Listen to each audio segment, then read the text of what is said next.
하나님 말씀은 신약성경 히브리서 13장 18절 19절 말씀입니다. 신약성경 368쪽입니다. 우리 같이 한 목소리로 함께 읽겠습니다. 우리를 위하여 기도하라. 우리가 모든 일에 선하게 행하려 함으로 우리에게 선한 양심이 있는 줄을 확신하노니 내가 더 속히 너희에게 돌아가기 위하여 너희가 기도하기를 더욱 원하노라. 아멘. 네, 설교의 제목을 우리가 주보에는 우리를 위하여 기도하라 이렇게 되어 있습니다만, 우리 위해 기도하라. 그러나 더욱 힘쓰라 라고 설교 제목을 좀 바꾸겠습니다. 이제 설교 제목을 정할 때는 주로 제가 이제 본문의 말씀을 인용을 해서 가급적 이제 설교 제목을 잡으려고 하는데, 본문 주해를 하다 보니까 원문을 들여다보니까 지금 우리말 성경이 본문의 뜻을 드러내고 있지 못해. 사실은 더욱 힘쓰라는 말이 지금 우리말 성경에 나와 있지 않습니다. 그래서 굉장히 중요한 구절이고, 정말 그 히브리서 기자의 마음을 정말 간절하게 느낄 수 있는 그런 본문이었습니다. 그래서 설교의 제목을 우리를 위해 기도하라. 그러나 더욱 힘쓰라 이렇게 된 겁니다. 그래서 19절에 있는 내용이 사실은 더욱 힘쓰라는 내용이에요. 이것을 이렇게 이제 번역을 해놓은 거거든요. 이제 본문을 꼼꼼히 이제 우리가 살펴보겠습니다. 18절에서 우리를 위하여 기도하라. 이거 프로슈코마이 이렇게 발음이 안 되죠. 프로슈케 이게 약속의 기도라고 했지 않습니까? 그래서 기도하다. 프로슈코마이 여기 이제 기도하다라고 하는 뜻인데, 이 프로슈코마이는 뭐라고 그랬죠? 이건 하나님의 약속을 기도하는 거예요. 그러니까 하나님이 약속하신 것을 요구하는 게 프로슈케의 기도입니다. 그래서 흔히 우리가 기도를 이렇게 둘로 나눌 수 있다고요. 우리가 이제 하나님께 무엇을 요청할 때 이 기도를 둘로 나눌 수 있다. 첫째는 하나님이 주시기로 약속한 것, 그건 뭐겠어요? 성경에 있겠죠. 성경에 있는 내용들을 하나님께 요구하는 것. 그러니까 이거는 다른 것을 구하는 게 아니라 하나님이 우리에게 주시기로 하신 것을 구하는 거예요. 그런데 성경에 이렇게 하나님의 약속으로 주어져 있지 않지만 우리가 살다 보면 우리에게 필요한 것들이 있잖아요. 그래서 이것을 간구라고 합니다. 그러니까 데헤시스 그러죠. 데헤시스. 그러니까 이거는 우리가 필요한 것을 하나님께 구할 수 있어요.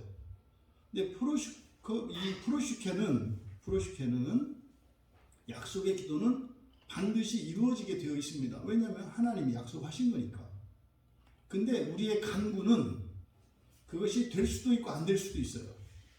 그러면 언제는 되고 언제는 안 되느냐? 그게 우리에게 좋은 거면 되고요. 우리에게 안 좋은 거면 안 됩니다. 우리가 필요하다고 막 구하지만 그게 우리에게 해가 될 때 절대 안 되죠. 아니 뭐 자식이 뱀을 달라고 하면 뱀을 주겠어요? 절대 그런 일이 없죠. 근데 내 눈에는 그게 좋아 보이고 그것이 필요해서 우리는 구할 수가 있어요. 이제 말이 뱀입니다만 뭐 우리가 좋아하는 돈을 우리가 구할 수 있잖아요. 그런데 때에 따라서 그 돈이 우리에게 유익이 될 때가 있고 해가 될 때가 있습니다. 우리에게 유익이 된다면 하나님이 주세요. 근데 우리가 해가 될 때는 늦추십니다. 이렇게 기도는 둘이 있다. 요청하는 것이 약속을 구하느냐, 하나님이 약속하지 않으셨더라도 우리의 필요를 따라 구할 수 있느냐. 그러니까 이 기도의 성격이 달라요. 하지만 기도를 이루어 주시는 과정과 목적은 똑같아요. 약속의 기도이든 아니면 우리의 필요의 기도이든 목적은 무엇이에요? 우리의 변화입니다. 우리를 거룩하게 하시는 것이 목적이에요. 그러니까 이러한 필요나 약속을 구할 때에 우리가 하나님께 의지하게 되고 더욱더 하나님께 나오게 되잖아요. 이럴 때 비로소 우리가 우리를 바꿀 의향이 생겨요. 그때 비로소 우리가 우리의 죄를 고백하고 죄를 인정하고 그 죄를 극복하기를 원하는 마음이 생겨요. 우리에게 어떤 필요가 없을 때는 그냥 지금이 좋사오니 이렇게 되거든요. 그런 상태에서 하나님께서 말씀으로 우리에게 요구하면 우리의 자유를 구속하는 것 같고 우리에게 희생과 헌신을 요구하는 것처럼 들려요. 그래서 그렇게 따라가기가 쉽지 않습니다. 하지만 이렇게 부족한 것이 없는 상태에서 정말로 분명한 구원의 목표를 가지고 있는 사람은 현실적인 필요가 없다 하더라도 하나님의 말씀 앞에서 자기를 내려놓고 깨트리면서 끊임없이 하나님께 구하게 되죠. 이게 사실 가장 복된 사람입니다. 근데 지금 여기서는 프로슈코마이 기도하라. 우리를 위해서 기도하라. 그러니까 이 기도는요. 하나님의 약속을 따라 하는 기도이기 때문에 사실은 이것은 기도하는 사람들이 우리를 돕는 것은 아니에요. 돕지 않는 것도 아니지만 이것은 왜요? 하나님의 약속하신 것을 하나님이 이루시는 것이기 때문에 이것은 기도하는 사람들이 이런 사람들을 우리가 중보자라고 하죠. 다른 이들을 위해서 기도하는 사람들, 타인을 위해서 기도할 때 그걸 이제 중보라고 하는데 물론 예수 그리스도만이 중보자로 하기 때문에 이제 보통 도구라고 합니다만 의미는 같은 거예요. 다른 사람을 돕는 기도 이런 것을 중보자라고 할 때 다른 사람을 위해서 기도하는 이런 사람들이 기도를 함으로써 하나님의 뜻이 이루어집니다. 하나님의 뜻이 이루어지도록 기도하는 거예요. 하지만 그것을 자기의 공로로 생각해서는 안 된다. 하나님의 약속이 그냥 약속대로 되는 것뿐이지 내가 기도했기 때문에 되는 것은 아니다 이 말이에요. 그래서 여기에 히브리서 기자는 프로슈코마이라고 하는 말로 기도하라 그랬어요. 만약에 나를 위해서 너희들이 힘을 합해라 그러려면은 간구하라 이렇게 했어야 맞는 거예요. 그렇게 해서 나를 도와라 힘을 합쳐라 이런 의미거든요. 그게 아니라 여기서는 바로 약속의 기도를 하라는 거예요. 그런데 우리를 위하여 이렇게 됐습니다. 위한다는 말이 우리말에서는 굉장히 여러 가지 말이 있죠. 그러니까 위한다라고 하는 말이. 그래서 이 프로슈코마이 약속의 기도를 하라고 하는 이것과 위하여라고 하는 말이 관계가 있는데 여기서 위하여라고 번역한 이 말이 페리라고 하는 헬라어입니다. 페리라고 하는 이것은 위하여라기보다는 위하여라고 하는 의미가 뭐냐면 대하여라는 뜻이에요. 그러니까 무엇에 대하여. 그러니까 너희 기도 속에 우리를 넣어라 이런 뜻이에요. 그러니까 이게 굉장히 이게 공로적인 의미가 아니라 단지 기도의 제목에 우리를 포함시켜라 이런 이야기입니다. 그러니까 이거는요. 하나님의 지금 의도적으로 히브리서 기자가 의도하는 것은 뭐냐면 우리를 위해서 기도해라. 그런데 이것에 의해서 우리가 좌지우지 되는 게 아니라 하나님이 하시는 것인데 너희들에게 기도가 필요해. 근데 그 기도가 너희들의 공로가 되거나 우리가 너희들에게 부탁하는 건 아니야. 이게 없으면 안 되는 건 아니야. 그래서 명령문을 쓰고 있단 말이에요. 기도해라. 이럴 때는요. 이런 의도는 언제 이런 말을 이런 식으로 하냐면 영광에 함께 참여하기 위한 거예요. 그러니까 기도함으로써 하나님께서 그 약속을 우리들을 통해서 이루실 거 아닙니까? 그러면요. 기도한 사람들은 그 일에 참여하는 사람이 돼요. 그러니까 우리 지체들을 위해서 서로 기도하잖아요. 그때 하나님 함께 하신다 그랬잖아요. 우리가 한 몸으로서 하나님 고쳐주신다고 했잖아요. 이렇게 약속의 기도를 해요. 했을 때 누군가가 정말 그 기도가 응답되는 일이 일어났어요. 그때 기도한 사람들은요. 그 기쁨에 참여합니다. 그러니까 그 지체는 그 문제가 해결돼서 기쁘고 감사하겠습니다만 기도한 사람들은 또 뭐예요?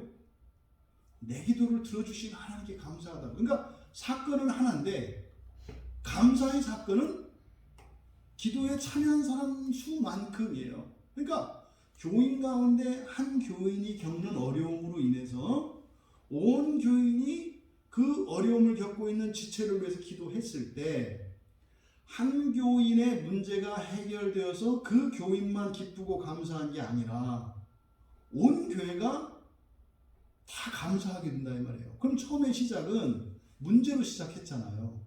불행, 고통으로 시작을 했잖아요. 그런데 그것을 통해서 온 교인들이 함께 기도함으로써 어떻게 해요? 50배, 100배가 되는 감사와 기쁨이 되잖아요. 그러니까 문제가 아니에요. 그러니까 문제가 생겼는데 그 문제 때문에 하나님을 향한 찬양과 감사와 기쁨이 넘치고 하나님을 향한 사랑이 커져요. 그러니까 그래서 마귀는 이빨이 있다 없다? 없다. 왜요? 분해서 이를 갈아서 넘어뜨리려고 불행한 일을 일으켰는데 그때는 좀 힘든가 보다 했더니 뭐 하나 둘 달라붙더니 막 기도를 같이 하는데 나중에는 그것 때문에 결과적으로 어떻게 돼요? 아이 교회가 더 강건해지고 기쁨과 감사가 넘쳐나고 하나님을 향한 찬양이 넘치는 거예요. 그러니까 마귀가 하려고 하는 것과 정반대의 일이 되잖아요. 근데 문제는 마귀는 그래도 멈출 수가 없어요. 그걸 두고 볼 수가 없거든요. 그러니까 또 문제를 일으켜야 돼요. 근데 문제를 일으키면서도 불안하죠.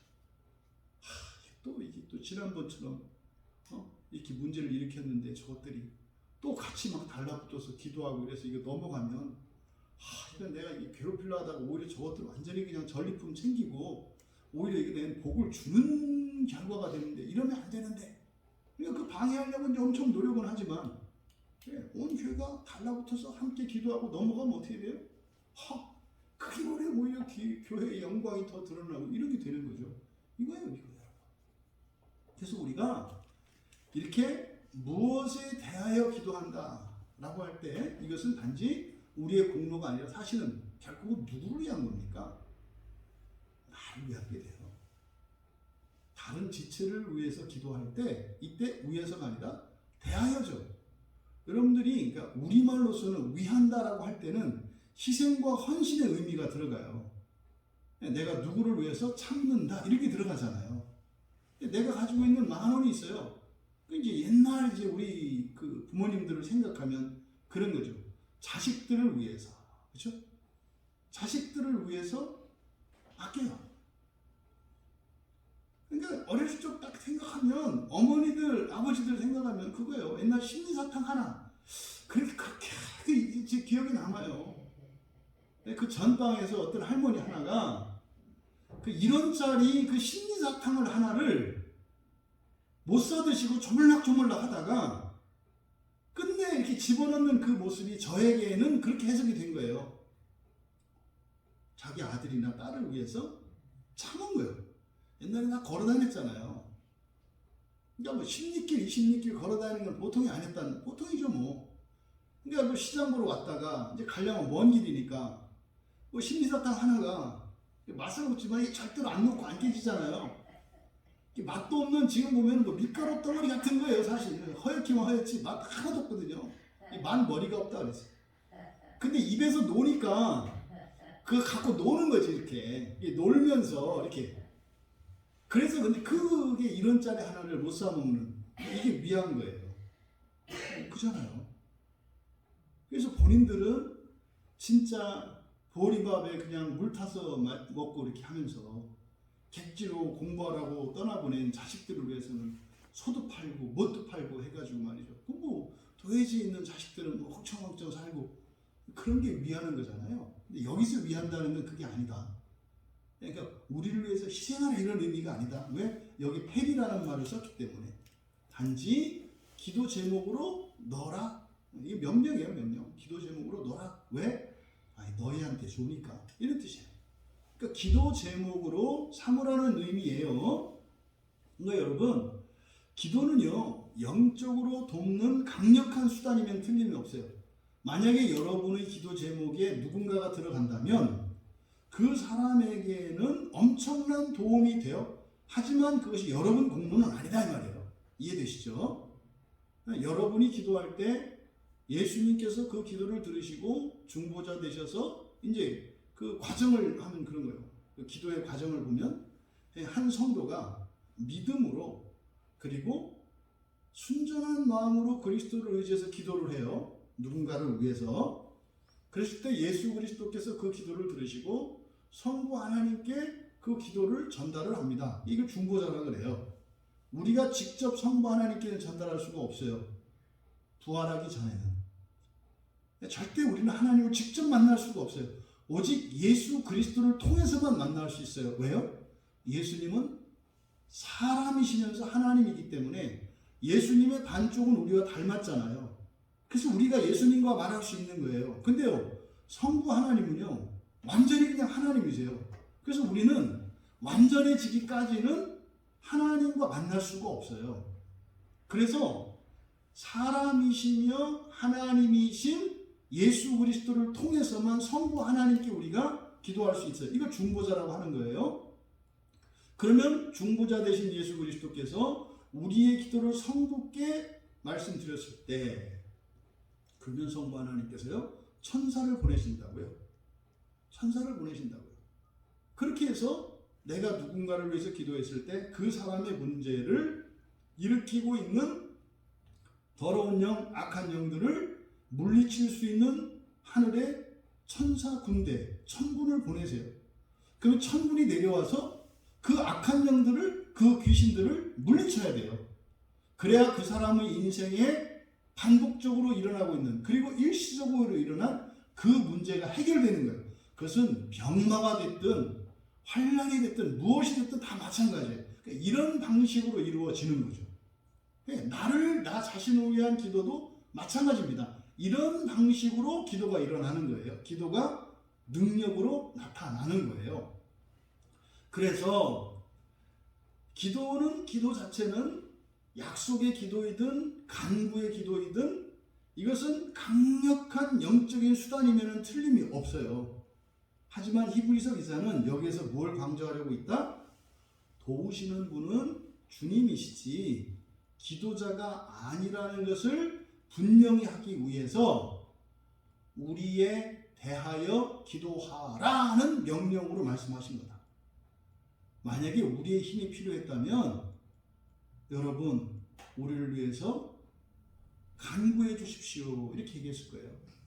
근데 여기서는 우리에 대하여 기도하라 이렇게 명령문으로 말씀하고 있다. 그런데 이제 기도해야 되는 이유입니다. 지금 우리말 성경에는 여러분들이 여기다 괄호를 쳐보세요. 기도하라 하고 우리 할 때 우리 앞에다가 우리가 모든 일에 선하게 행하려 함으로 여기를 괄호로 치세요. 그러니까 우리 우자 앞에다가 그리고 함으로 로에 괄호 치세요. 그러니까 우리를 위하여 기도하라 괄호 열고 우리가 모든 일에 선하게 행하려 함으로 괄호 닫고. 그러니까 이제 요 괄호가 사실은 18절의 맨 뒤에 있는 내용이에요. 맨 뒤에 있는 내용인데 이제 부득이 우리말의 어순을 따라서 이해하기 쉽도록 이것을 앞으로 옮긴 거예요. 그러니까 원문에서는 어떻게 돼요? 우리에 대하여 기도하라. 그 다음에 우리 앞에 왜냐하면이 있어요. 우리 앞에 왜냐하면 이렇게 됩니다. 그러니까 우리를 위해서 기도해야 되는 이유죠. 기도해야 되는 이유를 밝히고 있는데 그 이유가 뭐냐면 우리에게 선한 양심이 있는 줄을 확신하기 때문이다. 이렇게 됩니다. 우리에게 선한 양심이 있는 줄을 확신하기 때문이다. 근데 여러분 이해가 잘 되세요? 이게 무슨 말인지? 우리를 위해 기도하라. 왜냐하면 우리에게 선한 양심이 있는 줄을 확신하기 때문이다. 그럼 만약에 이대로 이해한다면 어떤 의미예요? 우리는 선한 양심을 가지고 있으니까 너희들은 기도해야 되는 거야. 그럼 만약에 우리가 선한 양심을 가지고 있지 않으면 기도할 필요 없다는 얘기가 되는 거잖아요. 이게 사실은 좀 여러분들이 생각을 해보면 좀 이상해요. 근데 왜 이렇게 지금 번역이 이렇게 되었기 때문에 그래요. 먼저 선한 양심 이렇게 밑줄 치시고 선한 양심이 의미하는 게 뭔가? 선한 양심. 여기서 양심은 우리가 생각하는 여러분들도 이제 아유 양심이 찔리지 이런 말 하잖아요. 양심적으로 해. 양심이 찔리지. 그럼 여러분은 언제 양심에 찔리세요? 어떨 때 양심에 찔리세요? 하고 싶은 대로 하지 않고 다르게 했을 때, 그죠? 정직하지 않을 때, 이럴 때 양심에 찔리죠. 거짓말을 했을 때, 너 진짜야? 나 이제 거짓말 했어요, 누구한테? 너 그 진짜야? 진짜야. 너 진짜 양심을 걸고 맹세할 수 있어? 이게 얼굴이 빨개지는 거야. 양심에 찔리지? 이게 사실 뭐요? 속마음을 그대로 말한 게 아니라 다르게 얘기하는 거죠. 그러니까 불일치할 때 양심이 찔린다 이렇게 얘기해요. 그래서 이 양심은 무엇과 관계되어 있냐면 지식과 관계되어 있어요. 지식과 뜻. 그러니까 양심이라는 말은 쉰이라는 말과 에이돈 안다는 말이에요. 함께 안다. 또 같이 안다 이런 뜻이거든요. 그래서 이 양심이라고 하는 뜻은 지식이 합일되는 거 또는 뜻이 합일되는 거. 그러니까 뜻이 일치하고 지식이 일치하는 거. 이거를 양심이라고 번역된 이 말의 뜻이에요. 그러니까요. 우리의 양심이라고 했을 때 보세요. 이제 우리 교인들끼리 우리의 양심이라고 할 때 그때 우리의 양심이라는 말에는 무엇이 들어가 있다? 일치된 지식, 일치된 뜻이 전제되어 있는 거예요. 우리의 양심이 말이죠. 우리의 양심대로 말 이렇게 할 때는 바로 함께 공유하고 있는 지식과 뜻을 말해요. 그러니까 선한 양심, 그러면 우리는 그렇게 생각한다고요. 선한 양심 그러면 뭐 착한 사람, 도덕적으로 착한 뭐 이런 게 생각을 한단 말이죠. 근데 여러분 선하다라고 하는 이 말, 선한 분은 누구세요? 하나님이세요. 그러니까 선한 양심 할 때는 이게 누구의 뜻, 누구의 마음이에요? 하나님의 마음이에요. 하나님의 마음. 그러면 여기서 우리에게 선한 양심이 있다. 그러니까 이 선한 양심, 우리가 선한 양심을 가지고 있다. 이건 무슨 말이겠어요? 우리가 하나님의 뜻을 가지고 있다. 그러니까 하나님의 뜻과 일치한다 이런 뜻이죠. 이해되시죠? 그러니까 우리에게 선한 양심을 있는 줄, 그러니까 그대로 이게 해부 동사예요. 가지고 있다. 그러니까 우리가 선한 양심을 가지고 있다는 것을 이렇게 되거든요. 그러니까 선한 양심은 바로 뭐다? 하나님의 마음이에요. 하나님의 뜻. 하나님의 뜻을 우리가 가지고 있다 이런 뜻이에요. 그 다음에 여기서 확신하다 밑줄을 치세요. 확신하다. 확신하다라고 이렇게 번역한 단어는 이게 이제 잘못된 거예요. 페이토거든요. 페이토 요즘 자주 나오죠. 이게 피스티스의 동사예요. 믿음의 동사. 그러니까 페이토니까 이 페이토는 설득하다, 네? 설득하다 또는 믿다 이런 뜻이에요. 설득하다, 믿다. 그러니까 여러분이 뭔가를 이렇게 믿어요. 그러면 사실은 그러니까 믿는다고 하는 것은 사실 설득된 것을 말하는 거죠. 그러면 여기서 이 페이토라는 말을 확신한다 이렇게 번역을 한 거거든요. 이 페이토를 확신하다라고 번역을 한 거예요. 그러니까 이게 잘못된 번역이다라고 말씀을 드리는 거예요. 이게 확신하다 요것에 수동형이 쓰이고 있어요. 여기는 수동형은 뭐예요? 확신 당하는 거죠. 확신하는 게 아니에요. 확신되는 거예요. 누가? 우리가 확신되는 거예요. 우리가 확신된다. 이게 무슨 뜻인가 하면 사람들이 우리를 그렇게 믿고 있다는 뜻이에요. 무슨 말이냐면 교회 안 다니는 사람들이 교회 다니는 사람은 착한 사람들이다 이렇게 생각하죠. 그래가지고 교회 다니는 사람들이 잘못하거나 실수를 하면 그러죠. 교회 다니는 사람이 왜 그래? 이건 무슨 말이에요? 교회 다니는 사람들은 착하고 인격적이고 뭔가 좀 다르다고 믿고 있기 때문이에요. 이해되시죠? 그건 사실은 이제 악의적으로 그렇게 생각을 하죠. 그러니까 요 얘기예요. 그러니까 우리가 그렇게 믿어진다 이 말이에요. 우리가 믿는 게 아니라 믿어진다. 그러니까 그러니까 우리가 선한 양심을 가지고 있다고 믿어진다 이 말이에요. 우리가 선한 양심을 가지고 있다고 믿어지기 때문에 누구에 의해서? 사람들에 의해서. 그러니까 사람들이 우리가 선한 양심은 뭐라고 했습니까? 하나님의 뜻과 일치하는 뜻을 갖고 있다고 확신되기 때문에 이건 의미가 뭐예요? 그런 거예요. 여러분을 보고 기독교가 어떤지 판단한다 이 말이에요. 여러분을 보고 예수님이 어떤 분인지 판단한다 이 말이에요. 왜? 여러분은 기독교인이니까 여러분이 말하고 행동하고 살아가는 삶의 모습을 우리가 교회에서 배운 대로 그대로 하는 줄 알아요. 그러니까 우리가 못된 짓을 하면 여러분이 못됐다고 생각하는 게 아니라 교회에서 저렇게 가르치나 보다 한다 이 말이에요. 옛날에 동네에서 그런 말 많이 해요. 애들이 막 버릇없는 짓이나 이런 거 하면 네 애비가 그렇게 가르치지 이렇게 얘기를 하거든요. 그러니까 자식들의 행동은 부모에 의해서 가르쳐졌다고 믿는 거죠. 그러니까 지금 여기서 그 말씀을 하는 거예요. 그러니까 우리가 선한 양심을 가지고 있다고 확신 당하기 때문이다. 그러니까 사람들은 우리들이 하는 것을 보고 이게 하나님의 뜻이 뭔지 안다 이런 뜻이에요. 이해되시죠? 그러니까 지금 히브리서 기자가 말씀하려고 하는 것은 우리의 행동이 그러니까 하나님의 뜻과 일치해야 돼요. 왜요? 우리의 행동이나 우리의 말, 우리의 이런 언행 때문에 하나님이 오명을 쓰시게 되니까.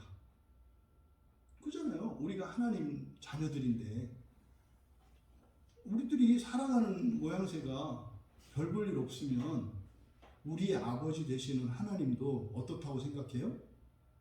별 볼 일 없다고 생각을 하는 거예요.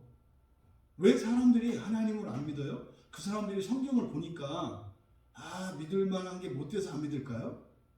하나님 자녀된 그리스도인들을 보고 안 믿는 거예요. 왜요? 우리는 하나님 닮았다고 생각하니까 참 희한해요. 그리스도인보다도 비그리스도인들이 그리스도인이 하나님을 더 닮았다고 믿어요. 우리는 하나님 닮지 않았다고 생각하잖아요. 근데요, 비그리스도인들은 우리가 똑같이 하나님을 닮았다고 믿는다 이 말이에요. 이 얘기를 하는 거예요. 그러니까 우리가 하나님을 또 닮았다고. 이 선한 양심은 하나님의 뜻이라고 했잖아요. 그러니까요, 기독교인들의 이런 삶의 모습은 아직 예수를 믿지 않는 사람들로 하여금 예수를 믿을 수 있게도 하고 믿지 못하게도 한다 이 말이에요. 그러니까 우리를 위해서 기도해라. 이해되시죠? 그러니까 지금 이 히브리서 기자가 하는 이 말의 의미를 아시겠습니까? 우리도 하나님의 뜻과 다르게 살아갈 수밖에 없어. 그럴 가능성이 많아.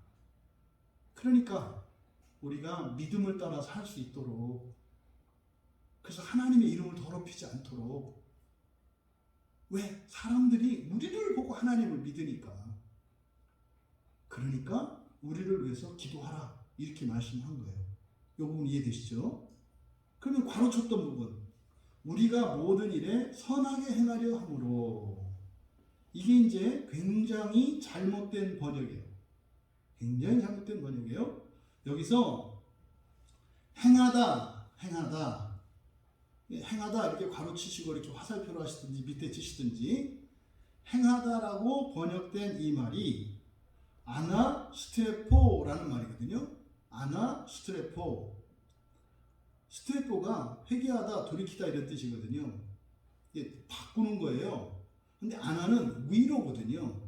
그러니까 여기서 행하다라고 번역한 말이 뭐냐면요, 위로 뒤집다 이런 뜻이에요. 그러니까 뭡니까? 뒤집어 엎는 거예요. 이렇게 있잖아요. 컵이 이렇게 있지 않습니까? 이거를 아나프레포 하면 어떻게 되는 거예요? 제가 물이 있어서 못해요. 이거를 여기 뒤집는 거예요. 그러니까 물 위에 떠 있는 배를 아나스트레포 하면 어떻게 되는 거예요? 뒤집히는 거예요. 그러니까 여기서 행하다라고 번역된 이 단어가요, 뒤집어 엎다라는 뜻이에요. 뒤집어 엎다. 완전히 번역이 잘못됐죠. 이 단어가 사용된 곳이 이곳하고 디모데전서 3장 15절에 이 말이 사용되어 있거든요. 그러니까 이게요, 이해하기가 어려우니까 이 말을 빼버렸어요. 디모데전서 3장 15절에서는. 그러니까 디모데전서 3장 15절에 보면 하나님의 집이라는 말이 나와요. 하나님의 집. 그런데 하나님을 수식하는 말로 이 아나스트레포가 쓰이거든요. 아나스트레포가 하나님을 꾸며요. 그러니까 하나님이 어떤 하나님이라고요? 뒤집어 엎으시는 하나님, 이런 뜻이에요. 뒤집어 엎으시는 하나님의 집, 이렇게 되는 거예요. 교회가요, 뒤집어 엎으시는 하나님의 집이에요. 뭘 뒤집어 엎어요? 우리의 마음을. 우리 마음을 뒤집어 엎어요. 그래서 죄를 없애시고요, 의롭게 하신다고요. 그래서 이 아나스트레포라고 하는 이 말이 뒤집어 엎는다는 뜻이에요. 그리고 여기서 선하게라고 번역되어 있는데, 선하게가 아니라 그냥 잘이에요. 잘. 부사거든요. 잘. 그러니까 모든 일로 번역되어 있는데 모든 일이 아니라 모든 사람들이에요. 그럼 여기 가로친 부분을 헬라어 원문으로 제가 사역을 하면, 그러니까 사역한다는 것은 제가 번역한 걸 말합니다. 이렇게 돼요. 모든 사람들 안에서 잘 뒤집힐 수 있기를 바라기 때문에. 그러니까 모든 사람들 안에서 잘 뒤집히기를 바라면서 또는 바라기 때문에, 이렇게 되는 거예요. 의미가 완전히 다르죠. 그러니까 여기서 선하게 행한다라고 하는 말이 결국 의미하는 것은 뭐라고요? 모든 사람들 안에서 우리의 마음이 어떻게 되도록? 기경이 되도록. 그렇죠? 기경이 되도록. 어떻게? 잘 기경이 되도록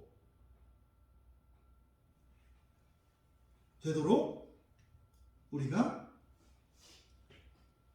하나님과 하나님의 뜻과 같은 뜻을 가지고 있다는 것을 사람들이 믿기 때문이다. 이해되시죠? 그러니까 지금 18절의 이 이야기는요, 히브리서의 주제를 알고 난 뒤에라야 지금 18절의 말씀을 왜 하는지 아는 거예요. 이 히브리서의 주제가 뭐라 그랬습니까? 하나님 나라고, 우리가 사실은 존재의 변화라고요, 하나님 자녀 되는 거라고 그랬잖아요. 하나님 나라에 들어가는 거, 첫째 부활에 들어가는 거, 이게 주제라 그랬잖아요. 더 좋은 구원이 뭡니까? 유대인들은 구약의 유대인들이 바랐던 구원은 그저 이 세상에서 잘 먹고 잘 살고 다른 민족보다 유대 민족이 뛰어난 것을 구원으로 알았단 말이에요.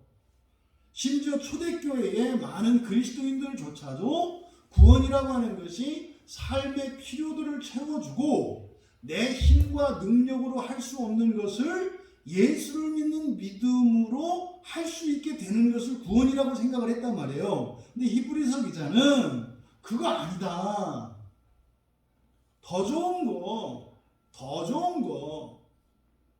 거라는 것은 결국은 뭡니까? 하나님 나라에 들어가는 것을 이야기하는 건데, 하나님 나라에 들어가서도 그 나라에서도 날마다 더 좋아지기 때문에 예수님이 주시는 구원은 더 좋은 것이다라고 설명을 하는 거예요. 1차적인 목표는 뭡니까? 그저 먹고 사는 일, 이 세상에 사는 일 동안에 어떤 일어나는 도움을 받는 이런 구원 말고 어떻게 해요? 이거는 그냥 보너스로 되는 거고, 하나님 나라에서 내가 유업을 물려받고 그 하나님 나라를 준비하며 살면서 땅에서도 잘 되는 거죠. 이게 히브리서 기자가 이야기하는 구원이에요. 이 세상의 구원에 관심이 없는 게 아니에요. 이것만을, 이 세상의 구원만을 목표로 살지 말라는 거예요. 이건 그냥 덤으로 될 수 있다니까요. 그리스도인과 비그리스도인의 삶의 방식이 이렇게 다른 거예요. 비그리스도인은요, 보세요. 집안일이 있으면 집안일을 해야 돼요. 회사, 사회 일을 하면 또 사회 일을 해야 돼요. 또 자기 자신의 내면의 일이나 인격의 일을 또 이걸 해야 돼요. 또 교회에 있으니까 교회를 또 해야 돼요. 그러니까요, 4개예요. 집안일도 해야 되고, 사회, 회사의 일도 해야 되고, 자기 자신에 대한 일도 해야 되고, 교회 일도 해야 되고, 다 따로따로 해요. 이게 세상 사람들이 살아가는 방식이에요. 그리스도인은 어떻게 살아가요? 이게 동심원이라고 그랬죠? 4개의 원이 이렇게 4개가 있어요. 4개가 원이. 그랬을 때 나의 본성을 변화시켜 가면 회개죠. 회개하고 거룩해지는 거죠. 그럼 내 본성이 변화되면 동시에 집의 일도 변화가 되고, 회사 일도 변화가 되고, 교회 일도 변화가 되고, 개인적인 일도 변화가 된다 이 말이에요. 이해되세요? 내 본성이 바뀌면 내 삶도 바뀌고, 내 가정도 바뀌고, 내가 속한 회사, 나라, 민족도 바뀌고, 교회도 바뀐다는 거예요. 여러분, 4분의 1, 5분의 1, 100분의 1이에요. 이해되십니까? 비그리스도인은요, 원이 많아요. 그러니까요, 하면 할수록 일이 분주해지고요, 하면 할수록 힘들어져요. 왜요? 새로운 직책을 맡게 되면 또 다른 일이 생기니까. 근데 그리스도인은 어떻게 되겠어요? 해야 될 일은 딱 하나예요. 뭐예요? 나를 변화시키는 거. 나를 변화시키면 다른 일은 누가 해요? 천사들이 하는 거예요. 이게 그리스도인과 비그리스도인의 삶이라니까. 이게 복음이라니까요, 여러분. 일을 4분의 1만 하시면 돼요. 이런 거거든요.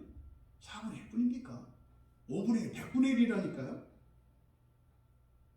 이게 그리스도인이 살아가는 방식이라고요. 그러니까 여러분, 우리의 마음이 이렇게 뒤집혀야 돼요. 이게 목표예요. 그러니까 이걸 정리하면 이렇게 돼요. 18절을. 왜냐하면 우리가 모든 사람들 안에서 잘 뒤집힐 수 있기를 바라기 때문에, 바라기 때문에 선한 양심을 갖고 있다는 것, 다시 말해서 하나님의 뜻과 일치하는 뜻을 갖고 있다는 것이 확신되고 있기 때문이다.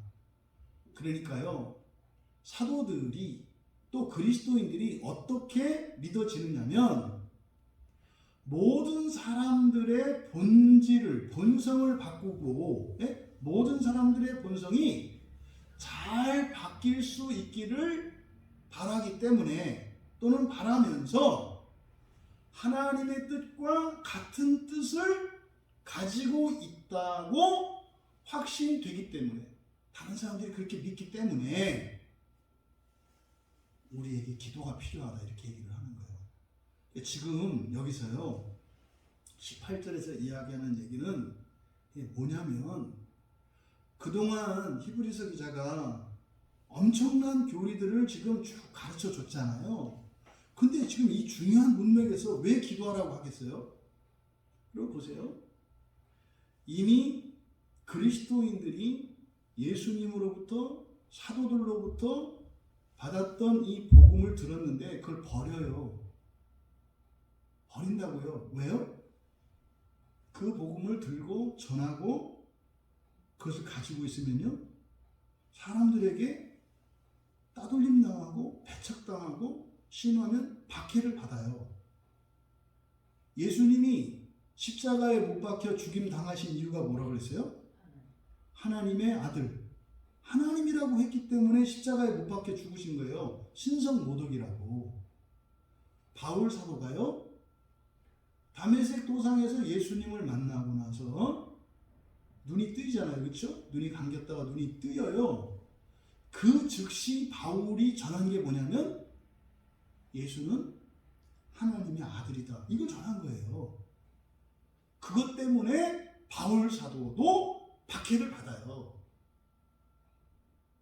바울 사도뿐만 아니라 베드로나 요한이나 모든 사도들이 박해를 받는 중요한 이유가 하나님의 아들이라는 것 때문이에요. 그러니까 성도들조차 예수님으로부터 사도들로부터 그 복음을 들었는데 그 복음을 지키기도 어렵고 심지어 그것을 전하는 일은 더 힘들어요. 그러니까 어떻게 돼요? 복음을 자꾸 버리고 마음속에 비밀로만 감추어두고 살아왔던 거예요.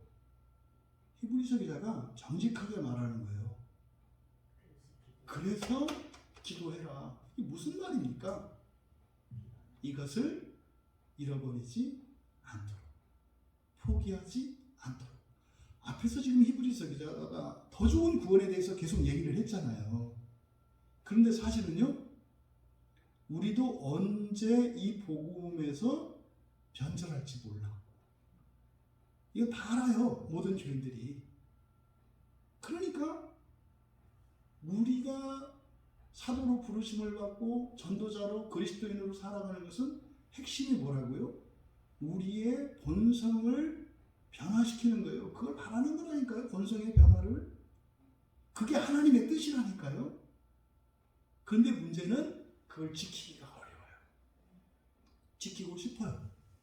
그런데요, 지금도 사실은 도전을 받는 거죠. 그것만 빼면 특히 사도들의 경우에는 똑같이 영광을 받아요. 아니, 손을 얹어서 기도하면 병이 고쳐지죠? 귀신이 쫓겨나가죠? 또 그리스도로부터 직접 진리를 알아들었으니 얼마나 좋아요? 권위가 있잖아요. 그런데 유난히 사람들이 이렇게 거부감이 들고 받아들이지 않는 게 하나님의 아들이라는 거예요. 너희들이 예수 그리스도와 함께 하나님의 아들이 되었다. 현재는 되고 있는 중이지만 나중에 완벽한 하나님의 자녀가 된다. 정말로 천사와 같은 존재가 된다. 이 말이 예수님 당시부터 오늘날까지 계속해서 대적당하는 거예요. 그러니까 지금 히브리서 기자가 굉장히 중요한 핵심적인 구원의 진리를, 복음의 진리를 말씀하고 나서 우리를 위해서 기도해라.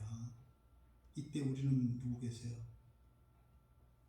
바른 복음을 전하는 우리예요.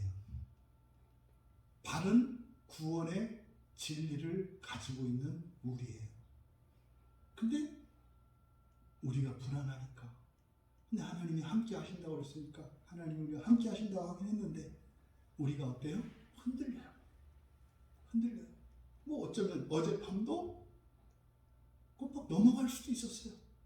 다행히 하나님의 은혜를 주셔서 간신히 그 상황에서 믿음을 지키고 왔던 거예요. 편지를 쓰는 거죠.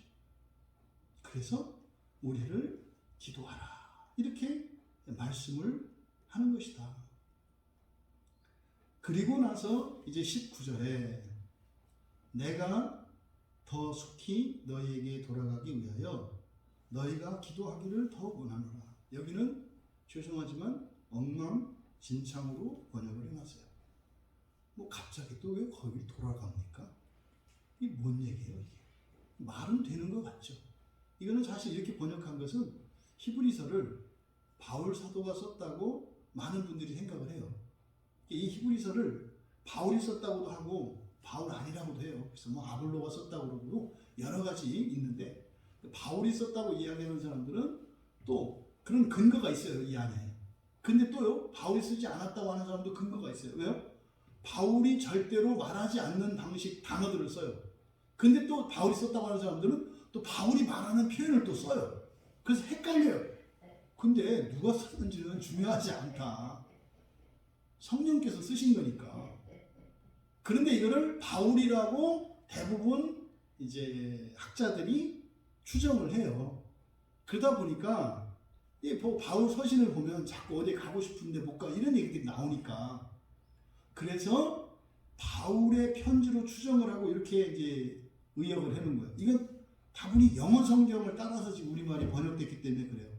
왜 제가 이게 엉망진창이라고 했냐면, 여러분이 들어보시면 알아요. 그런 얘기가 아니에요. 18절도 사실은 지금 심각하게 번역이 왜곡되어 있죠. 지금 18절이 본성의 변화에 대한 얘기라니까요. 그게 하나님의 뜻이라는 얘기라니까요. 그런데 그걸 지키기가 어렵다는 얘기라니까요. 그래서 우리를 기도해달라는 얘기라니까요. 여러분, 아니 여러분도 좀 느끼시잖아요. 네? 우리 광야교회에서만 한 얘기 있잖아요. 여러분, 부활은 몸이 죽었다 살아가는 게 아니라 우리의 존재가, 우리의 본성이 완전히 변하는 겁니다. 여러분들이 이 다음에 부활하시면 그냥 몸이 이 몸으로 죽었다 살아나는 이게 아니라 변화선에서 예수님이 보여주셨던 그 빛으로 빛나는 부활체가 여러분이 되실 것이고, 그러면 여러분들이 그때 천사들을 부리면서 사실 거거든요. 천지창조의 일들을 여러분이 저 우주에 있는 어떤 별에서 하실 거거든요. 뭐 이런 황당한 것 같은 이야기를 하잖아요. 이런 얘기를 여러분이 어디 가서 마음 놓고 편히 하겠어요. 대본에 무슨 반응이 어떨지 아는데, 여러분들이 지금 느끼는 그것을 히브리서에서 똑같이 느끼고 있다 이 말이에요. 사도들도 똑같이 느꼈고요.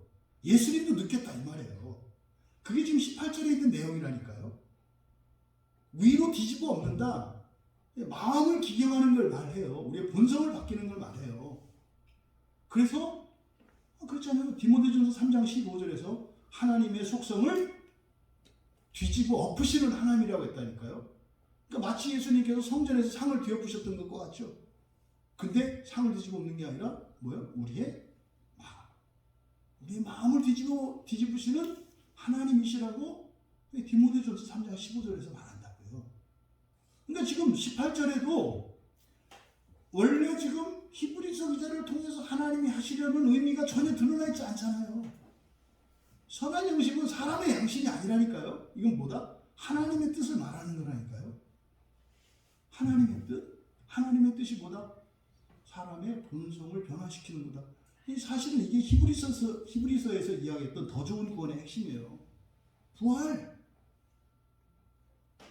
이걸 얘기하는 거예요. 그런데 그 복음을 붙들고 있기가 쉽지가 않아요. 그 복음을 전하는 일이 날마다 고민이 되고 주저되고 두렵기까지 하다 이 말이에요. 그래서 우리에 대하여 기도하라. 이게 뭐예요? 그 사람들을 의지하는 게 아니라 주님을 의지하긴 하는데 우리가 자꾸 믿음이 흔들려. 우리 마음에 두려움이 들어. 그러니까 너희들도 함께 기도해. 하나님 도와주실 거거든. 뭐 이런 거죠. 그리고 이제 19절에서 여기서 나를 위하여, 그러니까 이제 앞에 보시면 내가 속히 너에게 돌아가기 위하여 너희가 기도하기를 더욱 원한다. 그러니까 너희가 기도하기를, 그러니까 나를 위해서죠. 너희가 나를 위해서 기도하기를 더욱 원한다. 이거 완전히 잘못된 번역이에요. 여기서 원하노라 밑줄 치시고요. 원하노라 밑줄. 원하노라가 파라칼레오의 번역이에요. 파라칼레오. 파라칼레오는 뭡니까? 주로 격려하다, 권면하다 이렇게 쓰이죠. 파라칼레오가 격려하다, 권면하다 또는 위로하다. 근데 가까이에서 칼레오 부르는 거니까 요청하다라는 의미도 돼요. 파라칼레오가. 근데 성경에서는 주로 권면하다, 위로하다 이렇게 번역이 돼요. 이 단어가. 그러니까 이건 원하다라는 의미가 아니에요. 1차적으로. 두 번째, 기도하기를 여기도 밑줄을 치세요. 기도하기를 이라고 번역을 했는데요. 이게 대명사입니다. 대명사. 그러니까 파라칼레오 해요. 권면을 해요. 근데 권면을 하는데 뭘 권면하느냐? 우리말 성경은 기도하기를 이라고 되어 있는데 기도하기를 밑에다가 그것을 또 이것을 이라고 쓰세요. 이것을.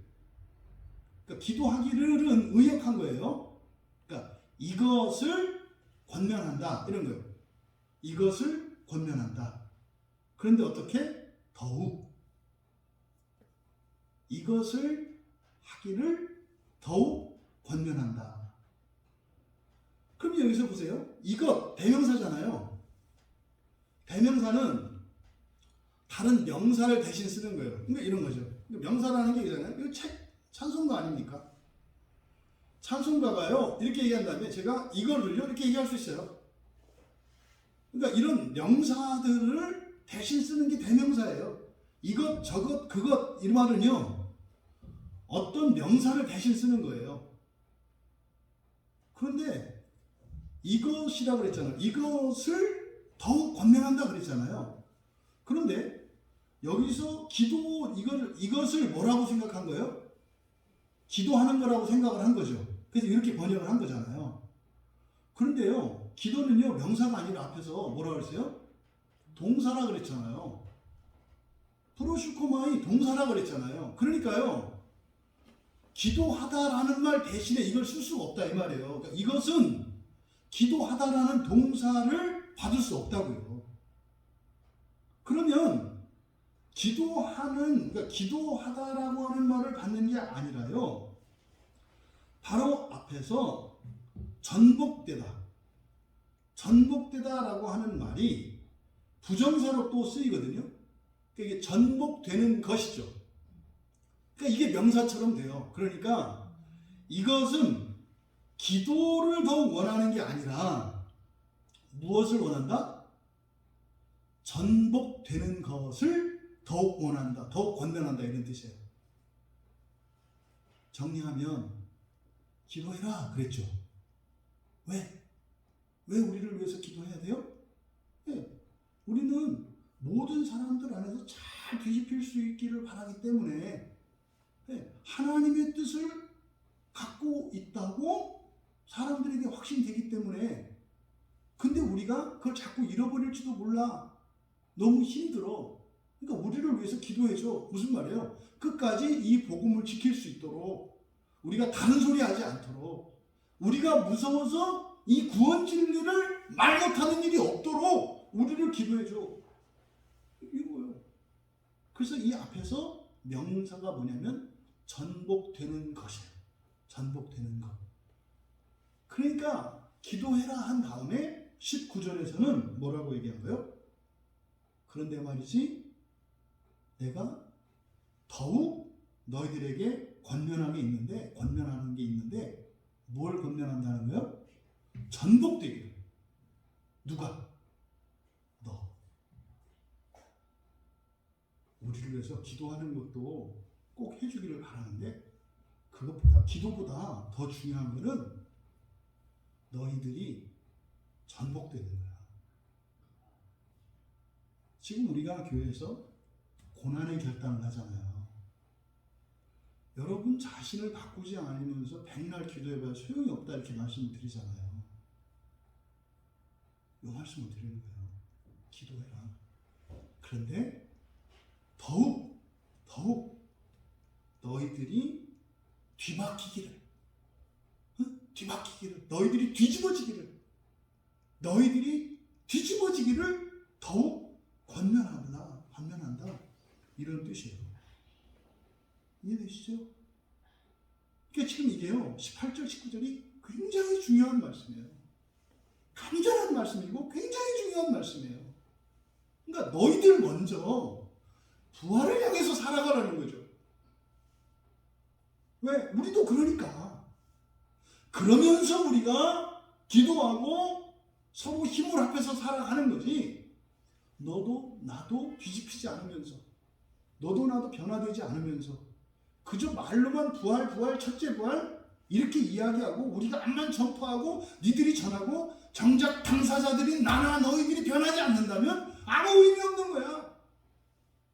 그러니까 기도하라고 내가 명령을 했지만 더욱 권면하는 것은 너희가 뒤바뀌는 것이다. 너희들이 뒤바뀌는 것을 더욱 권면한다. 또 기가 막혀요. 19절 앞에 내가 속히 너희에게 돌아가기 위하여 이렇게 돼 있어요. 이럴 때 어떻다고요? 제가 슬프다고요? 마음이 찢어진다고요? 그 지금 못 가고 있다는 얘기잖아요. 그리고 또 이렇게 안 하면, 기도 안 하면 뭐 내가 안 가겠다 뭐 이런 거 아니겠어요? 그 말도 안 되는 얘기죠. 네? 기도 안 해서 지금 못 가고 있어요. 우리말 성경대로 보세요. 내가 더 속히 너희에게 돌아가기 위하여 너희가 기도하기를 더 원하노라. 그러니까 우리가 일상적으로 하는 말이죠. 내가 너한테 가려고 하는데 기도가 필요해. 내가 너희에게 갈 수 있도록 기도해줘. 이런 말 우리가 많이 하잖아요. 지금 여러분 히브리서의 주제가 부활이라니까요. 하나님 나라에 첫째 부활로 들어가는 게 히브리서의 주제라니까요. 근데 여기서 지금 뭐 가고 오고 이런 얘기를 지금 하겠어요? 말도 안 되는 얘기죠. 이게 그런 얘기가 아니에요. 그래서 돌아가기 밑줄 치세요. 돌아가다. 깜짝 놀라실 거예요, 여러분. 돌아가기 위하여, 돌아가다라고 번역된 말이요. 아포카티스템인데요. 뭐 이건 안 쓰셔도 돼요. 회복되다라는 뜻이에요. 돌아간다라는 말이 회복된다는 뜻이라고요. 그러니까 이게 돌아간다는 게 이 장소에서 저 장소로 돌아가는 게 아니라 원상태로 회복되는 걸 말한다고요. 그래서 이 아포카티스템이라고 하는 말이 마태복음 12장 13절, 17장 11절, 마가복음 3장 5절, 마가복음 8장 25절, 9장 12절, 그리고 누가복음의 6장 10절, 사도행전 1장 6절에 이 단어가 사용되거든요. 이게 다 뭐냐면요, 회복되다라는 뜻이에요. 병든 자가 회복되었다 할 때, 고쳐졌을 때 사용하는 말이 요 회복되다라고 하는 아포카티스틴이라는 말이에요. 그러니까 이거는 돌아가는 게 아니에요. 너희에게 돌아가는 게 아니라고요. 내가 뭐 하는 거예요? 회복되는 거예요. 내가 회복되기를. 그러니까 지금 히브리서 기자가요, 어떤 상태예요? 마치 주님께서 치유해 주셔야 되는 것 같은 그런 상태예요. 물론 지금 이 상태가 문맥상 히브리서 기자가 실제로 병에 걸렸는지 아니면 히브리서 기자의 마음의 상태가 그런지에 대해서는 정확하지가 않아요. 근데 성경의 용례를 보면 이게 불치병에 걸렸을 때 쓰는 말이라고요. 그런데 이게 회복되다라는 말이에요. 그런데 내가 회복되기 위하여 이렇게 되는 거예요. 내가 회복되기 위하여, 돌아가기 위하여가 아니고. 그런데 너희에게 라는 말이 이게 이 역격, 누구누구에게 라고 하는 역격이 수단이나 도구의 의미가 있다고 그랬죠. 그래서 무엇무엇으로예요. 무엇무엇으로. 그러니까 너희로죠. 너희로. 그러니까 직역하면 이렇게 돼요. 19절에 상반절 내가 속히 너희에게 돌아가기 위하여 라고 번역된 이 부분을 원문대로 번역을 하면 이렇게 되는 거예요. 내가 너희로 속히 회복되기 위하여. 내가 너희로 속히 회복되기 위하여. 그러니까 히브리서 기자가 지금 육체의 병에 걸린 게 아니라 불치병에 걸린 것 같이 마음이 찢어져요. 왜? 너희들이 어떻게 해요? 엉뚱한 말을 듣고 인도자들의 말을 듣지 않고 엉뚱한 사람들의 말을 듣고 엉뚱한 짓을 하고 있고 엉뚱한 말을 하고 있다는 소식을 내가 듣고 보니까 내 마음이 찢어져. 내 마음이 찢어져. 야, 구원은 그런 거 아니야. 할례를 받아야 구원받는다. 뭐 해야 구원받는다. 우리가 말하는 구원은 그게 아니야. 부활에 대한 거야. 전했잖아. 너희들 정말 제발 너희들이 인도하는 자들의 말을 귀담아 듣고 복종을 좀 해. 이게 지금 뭐 하는 짓이야. 이 얘기를 듣고 내 마음이 찢어져. 너희들이 이 편지를 받고 바른 복음으로 돌아오면 내가 회복될 거야. 이 얘기죠. 내가 너희로 속히 회복되기 위하여. 이해되십니까? 그래서요, 나는 너희가 기도하는 것보다 너희가 뒤바뀌기를 더 권면한다. 내가 기도하라고 해서 나를 위해서 기도하는 거 해야 돼.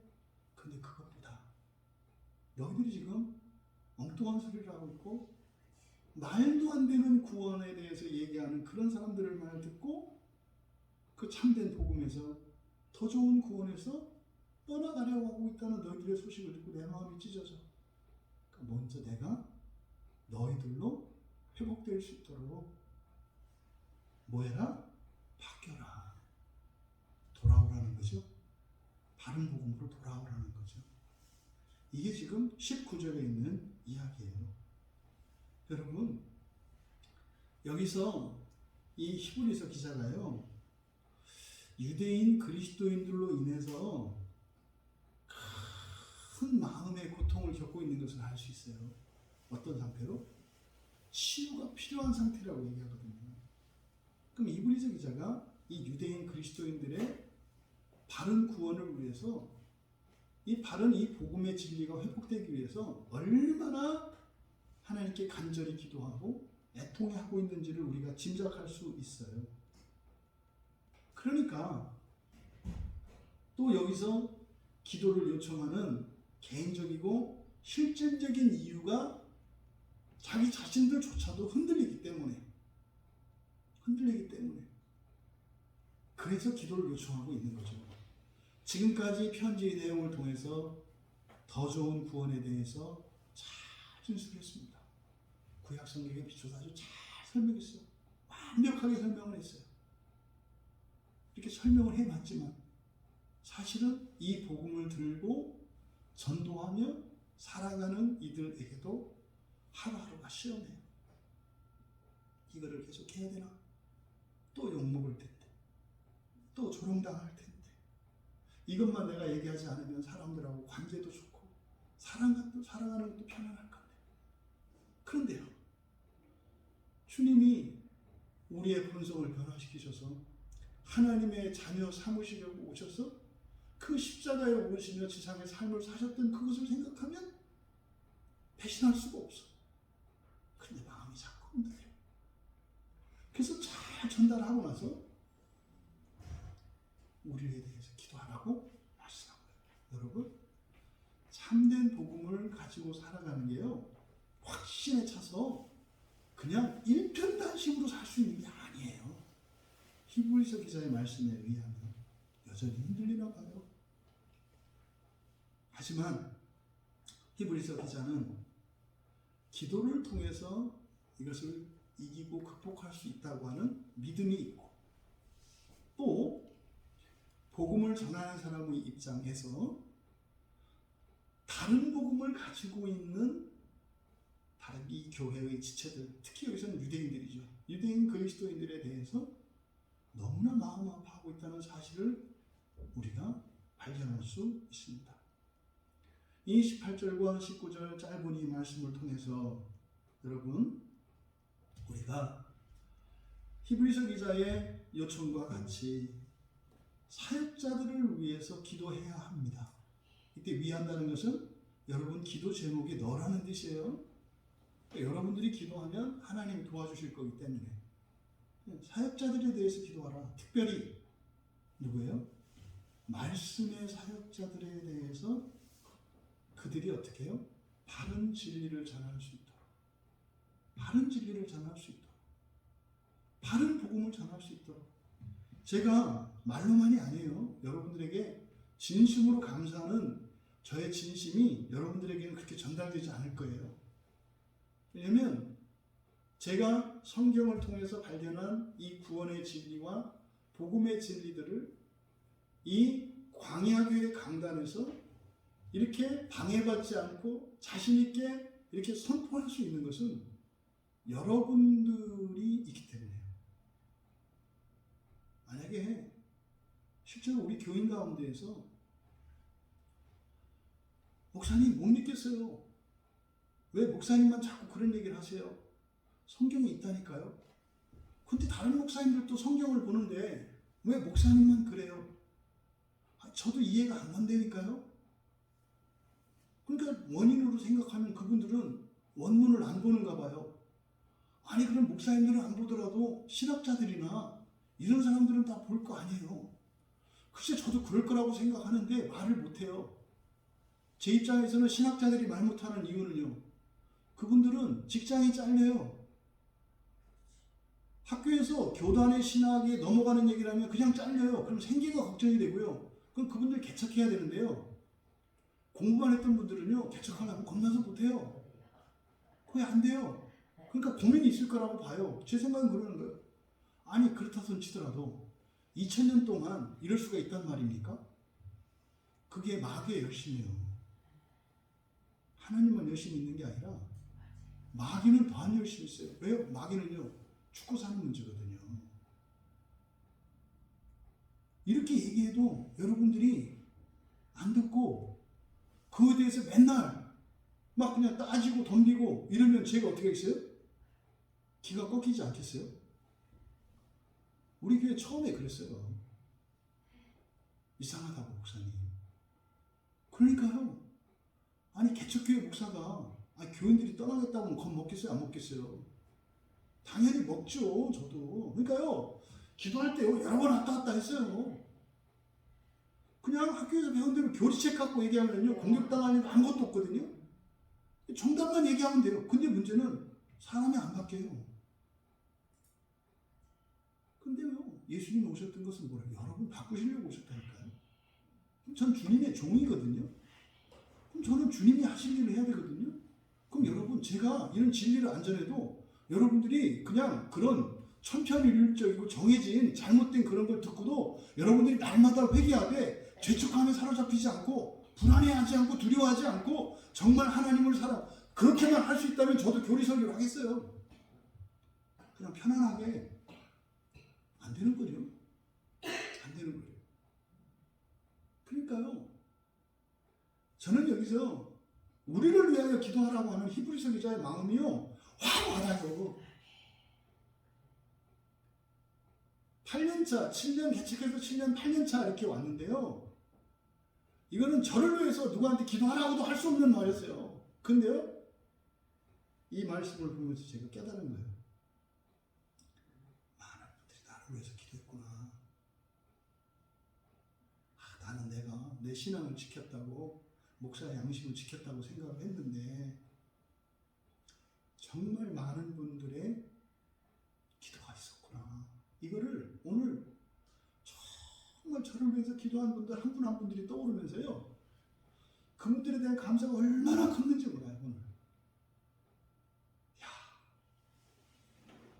오늘까지 어쨌든 7년 넘도록 이 복음을 일관되게 이 교회에서 설교하고 가르치고 선포할 수 있는 게 저는 알거든요. 저도 마음이 흔들렸었으니까.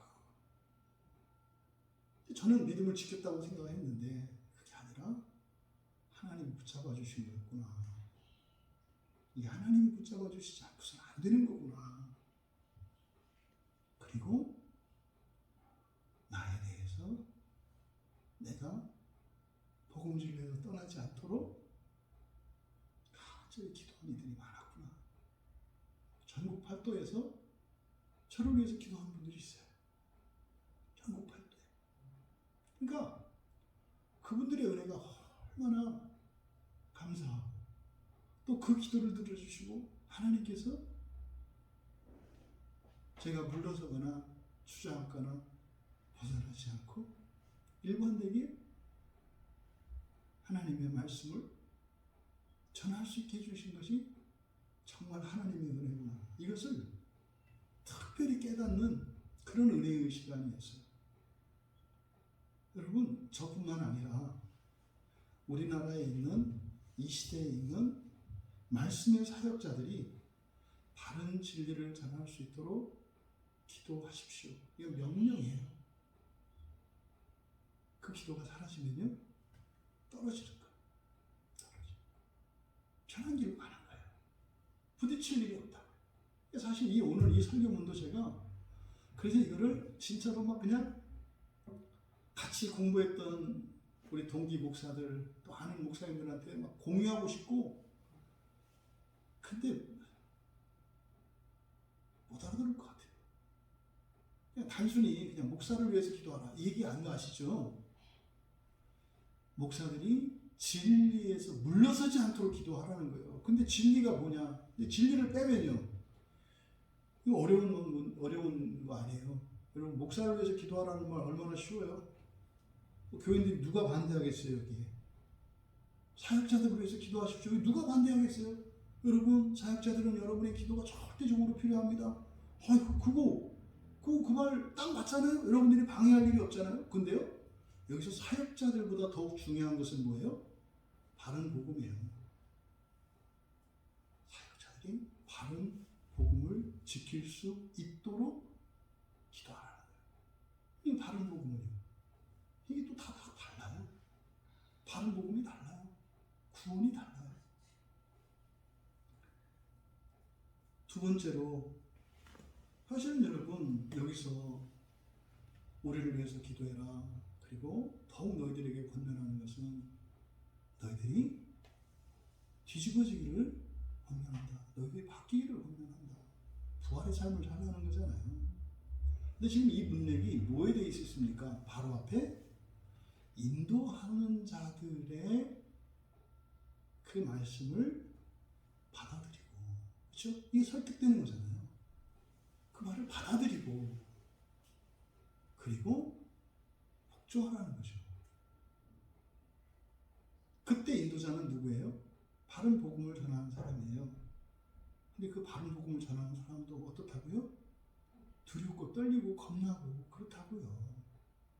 교인들 다 떠나갈까봐 두렵고 사람들한테 이상한 소리 들을까봐 눈치 보이고 한다 이 말이에요. 하지만 그 복음을 전하는 사역자가 사라지면 교인들의 갈 길은 뻔해요. 그래서 어떻게 해라? 인도자들의 가르침을 받아들이고 복종해야 한다. 이 사람이 완전히 바뀌는 일에는 복음이 전해져야 하거든요. 그럼 1차적으로 여러분들이 그 인도자의 가르침을 받아들이지 않는다면 다른 누군가가 할 수 없다는 거예요. 받아들이고 복종하며 여러분들이 그렇게 뒤집히면서 그리고 우리를 위해서 기도하라는 거죠. 지금 히브리서 기자가 생각하는 잘못된 구원의 지식을 가진 성도들, 이들에 대해서 애통해하는 히브리서 기자의 마음이 느껴져요. 근데 그것은 주님의 마음이지요. 그것이 우리 모두의 마음이 되기를 바랍니다. 거짓 복음에, 모자란 복음에, 불충분한 복음에, 변질된 복음에 목매고 있는, 그래서 더 이상 하나님 나라를 향해서 나아갈 수 없는 그들 앞에는 심판이 놓여 있는 그들을 향해 가지시는 주님의 애통하는 마음이 히브리서 기자의 마음이고 이것이 또한 우리의 마음이 되기를 바랍니다.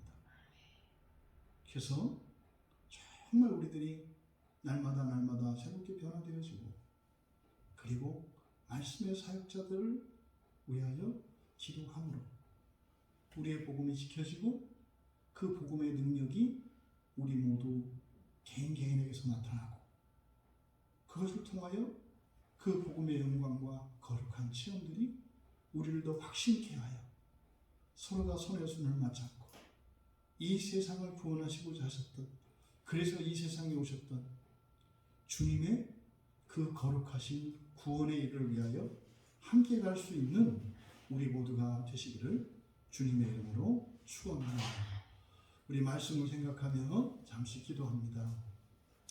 히브리서 기자가 우리 위해 기도하라. 그러나 더욱 너희가 바뀌기를 힘쓰라라고 하는 이 권면의 말씀을 붙들고 정말 우리가 먼저 하나님께 감사합시다. 구원이 부활이라는 것, 그 중에서도 첫째 부활이라는 것, 그것을 위해서 하나님이 우리를 이 세상에 태어나게 하셨고 이 교회에 부르셨고 예배드리게 하시고 설교 듣게 하시고 기도하게 하신 것이라는 것, 이것을 기억하면서 하나님 정말 나의 본성의 변화를 위하여 더욱 힘쓰게 하옵소서. 그리고 바른 복음을 전하는 말씀의 사역자들을 위하여 기도하게 하옵소서. 그래서 이 시대의 온 교회에 바른 복음이 전파될 수 있도록 은혜를 내려 주시옵소서. 우리 같이 기도합니다.